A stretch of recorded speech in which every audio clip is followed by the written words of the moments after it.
राधे राधे दोस्तों, एक बार फिर श्री जी एजुकेशन पॉइंट में मैं आपका हार्दिक स्वागत करती हूँ।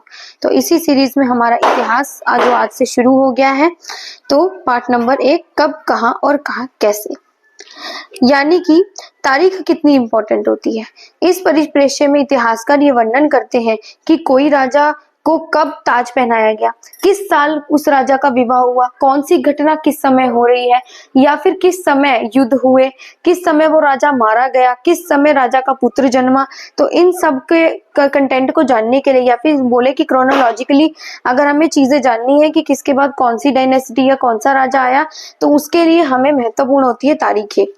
फिर है अंग्रेजों द्वारा वर्गीकरण किस प्रकार किया गया।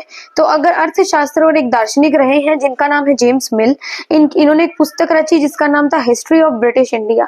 इन्होंने उसमें बताया कि भारत को और स्पेशली भारत के इतिहास को 3 भागों में बांटा इन्होंने, हिंदू, मुस्लिम और ब्रिटिश।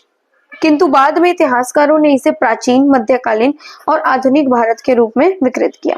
फिर वही औपनिवेशिक क्या होता है, जब एक देश के ऊपर दूसरे देश पर दबदबा हो जाता है और इस तरह वहां की राजनीतिक, आर्थिक और सामाजिक सांस्कृतिक बदलाव आने शुरू हो जाते हैं, तो उसे औपनिवेशिकरण कहते हैं।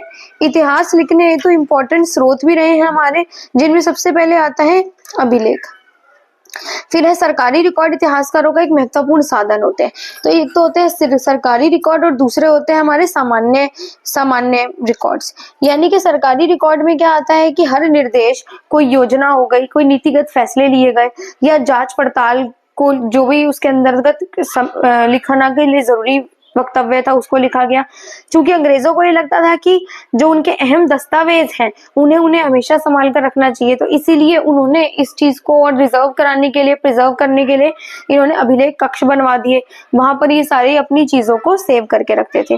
फिर वहीं पर देखे तो रिकॉर्ड रूम भी मिले हैं, जैसे कि तहसील के दफ्तर, कलेक्टर के दफ्तर, सचिवालय, इनके अपने अपने रिकॉर्ड रूम्स होते थे जिसमें ये अपना अपना कलेक्शन करके रखते थे।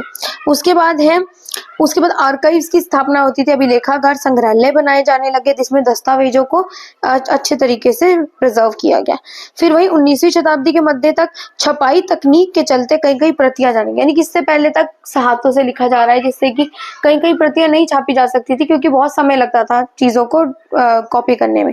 लेकिन 19वीं शताब्दी के बाद जब हमारी छापेकार मशीन का उद्भव हुआ, तब छपाई तकनीक आई और फिर उससे एक ही बार में कई प्रतियां छपने लगी, जिससे ये और भी स्प्रेड हो गया।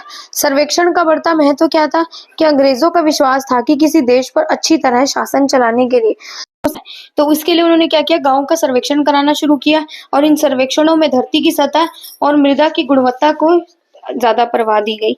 और वहीं देखे तो वहां मिलने वाले जो पेड़ पौधे थे, जीव जंतु थे, स्थानीय इतिहास और फसलों का पता लगाया गया।